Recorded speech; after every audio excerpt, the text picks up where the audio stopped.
What happens when one of Hollywood's most unpredictable personalities sits stained down across from one of television's most composed hosts, and everything that was supposed to be a friendly, lighthearted morning chat begins to crack, right there on live television, in front of millions of people watching from their couches before work? What happens when the pleasantries run out, the gloves come off, and what was supposed to be a promotional interview turns into something nobody in that studio, or at home, was prepared for? That is exactly what unfolded the morning Chevy Chase appeared on Good Morning America opposite Michael Strahan, in what has since become one of the most talked about, most dissected, most jaw-dropping moments in morning television history. Before we get into it, if you are new here, hit that subscribe button, because we cover stories exactly like this one. The moments that television tries to move past quickly, but the internet never forgets. Drop a comment below and tell me, did you ever think Chevy Chase still had this kind of fire left in him? Now let's get into it. To understand why this interview went the way it did, you have to understand who Chevy Chase is, not the version the public relations teams package and present, but the real version, the one that has followed him through decades of Hollywood, through the halls of Saturday Night Live, through the set of Fletched, through the production of the National Lampoon films, through the famously toxic production of the television show Community, where his co-stars and creators spoke openly about how difficult he was to work with. Chevy Chase is a man who has never made peace with the idea that someone else in the room might be just as important as he is. He is a man who built his identity on being the funniest, the sharpest, the most irreverent person present, and who does not navigate gracefully the situations where that identity is challenged. And Michael Strahan, whether he intended to or not, challenged it from the very first exchange. The interview opened the way most morning show interviews open. There was applause from the studio audience. There was the warm welcome. There was the broad smile from Strahan, who has built an entire career on making guests feel at ease before asking them things they would rather not answer. He welcomed Chevy to the couch with the kind of easy confidence that comes from years of doing exactly this. Years of sitting across from athletes and actors and politicians and musicians. Years of knowing how to hold a room without ever appearing to try. And for a moment, just a brief moment, it looked like it might go smoothly. Chevy settled in, offered a smile that was almost genuine, and the audience responded warmly, because the audience always responds warmly to Chevy Chase. The nostalgia is real. The affection is real. People grew up with this man. They quote his movies. They remember exactly where they were the first time they watched Christmas Vacation. The goodwill in that room was enormous. And then Strahan asked his first real question. It was not a hostile question. That is the thing that makes what followed so striking. Strahan was not going in for the kill. He was not trying to embarrass anyone or manufacture a moment for the cameras. He asked Chevy about the legacy of his work, about where he sees himself in the landscape of comedy today, about whether the kind of humor he built his career on still translates to modern audiences. It was the kind of question that invites reflection, the kind of question that most guests handle by being either thoughtful or charming, or both. It was a question that gave Chevy Chase every opportunity to remind the audience why they loved him, to be warm and funny and self-aware in the way that endears aging icons to new generations. Chevy Chase did not take that opportunity. Instead, something shifted behind his eyes. You could see it if you were watching closely. The smile stayed in place for just a second longer than it should have. The way a smile does when someone is deciding how to respond to something they did not expect to have feelings about. And then the smile changed. It became something sharper, something with an edge to it. And Chevy leaned forward slightly, the way a person leans forward when they are done being polite, and he said, with complete seriousness, that he did not think modern comedy translated to anything, that what passed for comedy today was not comedy at all, that people had forgotten what it actually meant to be funny, and that the proof of that was everywhere. You looked out. The studio went very quiet, not the kind of quiet that comes from a bad joke landing wrong, the kind of quiet that comes when everyone in a room simultaneously realizes that something real is happening, that this is not part of the script, that what they are witnessing is not performance. Strahan held his expression steady. This is one of his great skills, the ability to absorb a moment without reacting to it, to let silence sit there and do its work while he decides what comes next. He nodded, slowly, the way a person nods when they are buying time without appearing to buy time. And then he asked, in a voice that was still entirely pleasant, entirely professional, what Chevy meant by that. And Chevy Chase, rather than walking it back, rather than softening what he had said, went further. He said that the problem with comedy now was that nobody was allowed to be funny anymore, that there were too many rules, too many lines that could not be crossed,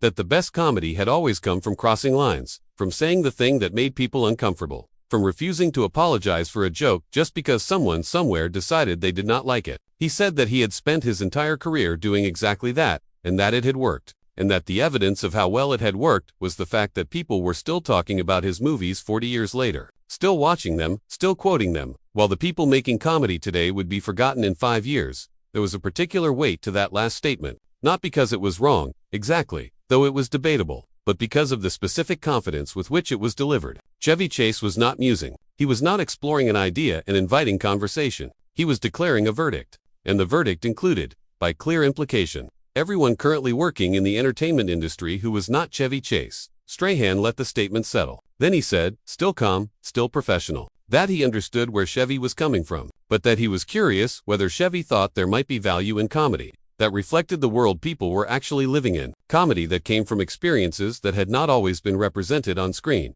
It was a careful question. It was a generous question. It left Chevy enormous room to engage thoughtfully, to acknowledge a perspective without abandoning his own, to have the kind of nuanced conversation that actually makes for great television. Strahan was handing him a lifeline, and Chevy Chase looked at that lifeline and he let it sink. He said, with the particular tone of a man who considers the subject closed, that he was not interested in comedy as a vehicle for anything other than making people laugh. That the moment comedy became about representation or messaging or whatever word people were using this week, it stopped being comedy and became something else. Something he did not have a word for, but that was not, in his view, worth watching. He said this not with cruelty, but with a breezy dismissiveness that was, in some ways, worse than cruelty. The casual confidence of a man who had never had to question whether his own experience was the default experience, who had never been in a room where the comedy on screen had nothing to do with him. The audience was very still.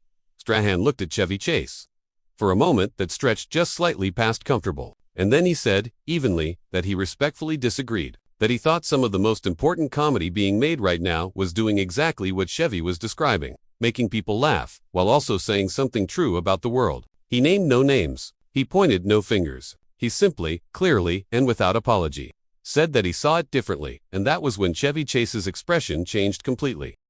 The change in Chevy's expression was not subtle. It was not the kind of shift you had to rewind and slow down to catch. Something behind his eyes hardened. The easy, performative warmth that had been sitting on his face since he walked out did not gradually fade. It simply left, the way a light leaves a room when you flip the switch. He looked, for just a moment, genuinely thrown, not hurt, not embarrassed, but thrown, the way a person looks when they have been operating on an assumption for so long that they forgot it was an assumption.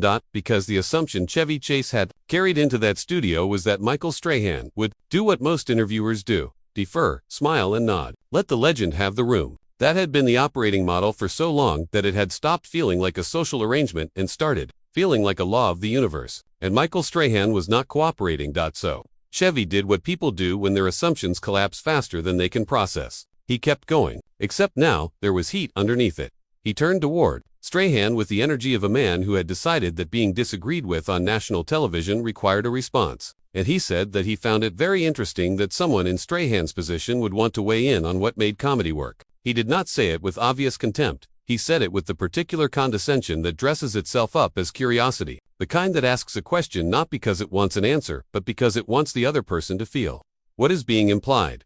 The studio audience picked up on it immediately, not in words, but in the collective shift of atmosphere that happens when people who came to watch a pleasant morning segment realize they are watching something else entirely. A few nervous laughs. The sound of people recalibrating. Strahan did not recalibrate. He sat with the same easy authority and said that his position was the same as anyone watching at home, that he was a person who consumed entertainment, who had opinions about what worked and what did not, and that a background in football did not disqualify him from those opinions any more than a background in sketch comedy automatically validated them. It landed. The audience responded before Chevy could. A wave of surprised, appreciative reaction that moved through the room like a current, and Chevy Chase heard it. You could see him hear it, and you could see what it did to him.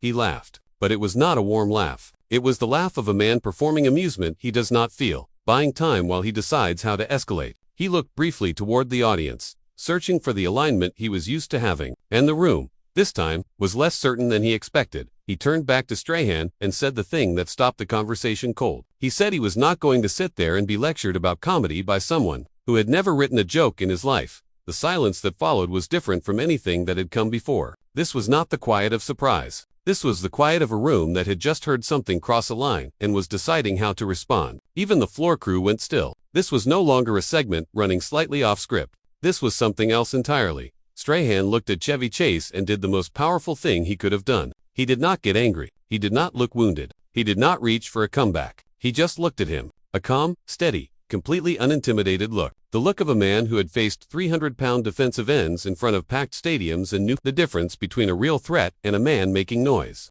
And then he said, quietly, that he was not lecturing anyone, that he was having a conversation, and that there was a difference. Chevy opened his mouth, closed it, and for just a moment, something flashed across his face that was almost surreal to watch on a morning talk show. He looked genuinely unsure of what to do next. The blueprint he had arrived with had not accounted for this. He had come prepared to hold court the way he always held court, to fill the room with the gravity of his own legend. And the room was not orbiting. He recovered, the way someone with decades of live performance always recovers, and said they were going to have to agree to disagree. It was an attempt to close the subject, to put a lid on it and move on. On any other show, with any other host, it might have worked, but Strahan said he was not sure he wanted to agree to disagree, that the conversation was worth having. And he asked Chevy directly whether he genuinely believed audiences who pushed back on older comedic styles were simply oversensitive, or whether it was possible their discomfort was pointing at something real. There it was. The question underneath all the other questions. The one that had been sitting in the room the entire time, waiting for someone to say it out loud. Every person watching, in the studio or at home, held their breath. Chevy leaned forward. His jaw tightened. His voice dropped. And what came out was not Chevy Chase, the celebrity, not the man who had shown up to do press. What came out was unfiltered. He said that he did not believe that at all. That what he believed was that a generation of people had been taught to find offense as a reflex. That they had been told the world owed them a version of every story where they felt comfortable and validated at all times. And that real comedy had never been that, and was never going to be that. He said it fast,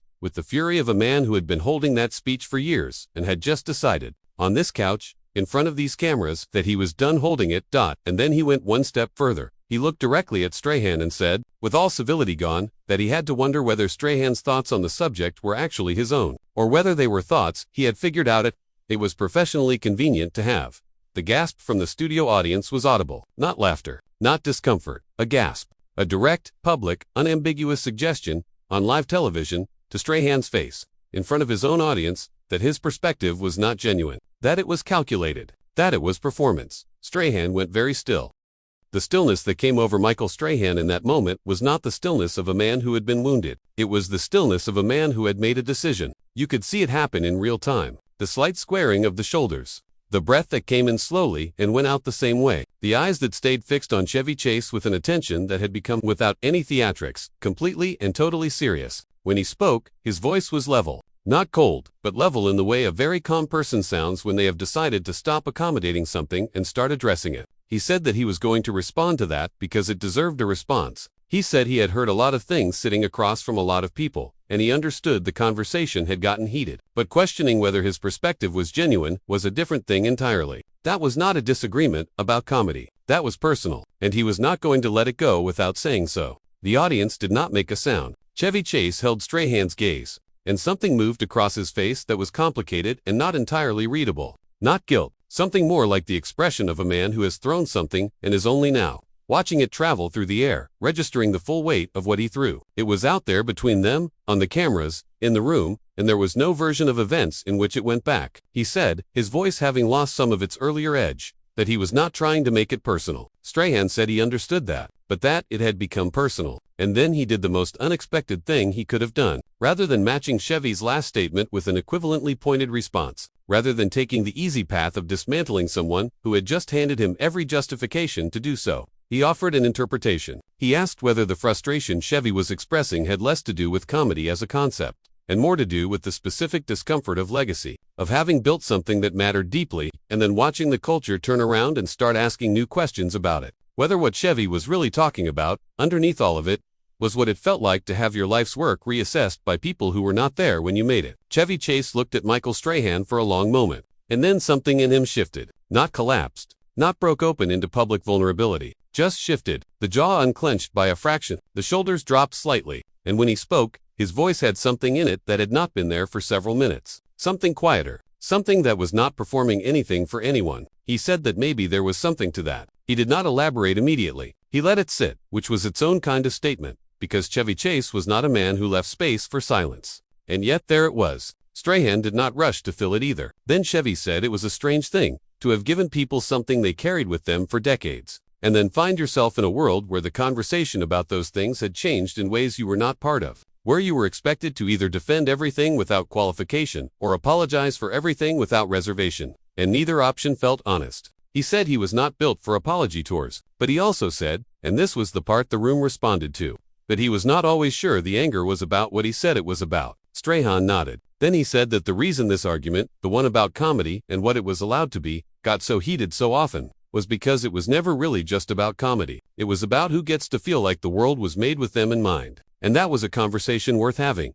even when it was uncomfortable, maybe especially then. Chevy looked at him, and then, for the first time in the entire interview, he laughed in a way that was real. Not the sharp, performative laugh from earlier. Just a real, tired, genuine laugh. He said that Strahan was better at this than he expected. Strahan smiled and said he had been told that before. The audience laughed, and it was the easy, released laughter of people who had been holding tension and had just been given permission to let it go. Something had been said that was true, and both men had stayed in the room long enough for it to become true. But Strahan was not done. He waited for the room to settle and then said he wanted to ask one more thing. He asked Chevy what he wanted people to remember. Not about the movies or the credits. What he wanted, still standing, at the center of everything, when all the arguing and reassessing was finished. Chevy sat with it, and when he answered without the armor. He said he wanted people to remember that he made them forget about everything else for 2 hours. That whatever they were carrying when they sat down, they put it down for a while. He said that was not a small thing, that it had never been a small thing, and that he still believed the ability to make someone genuinely laugh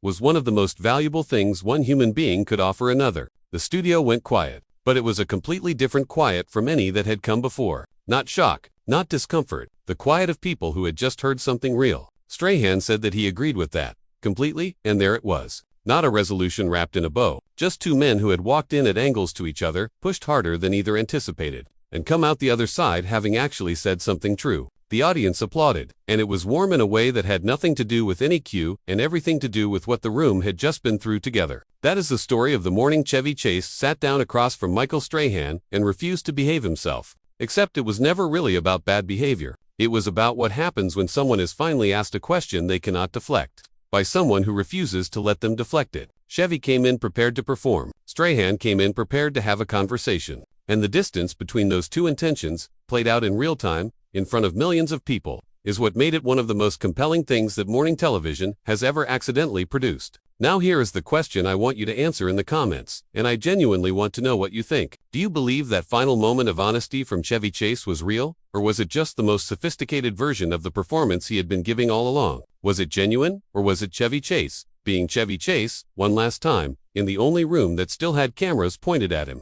Drop your answer below. And if you are not subscribed yet, hit that button now, because this is exactly what we do here. I will see you in the next one.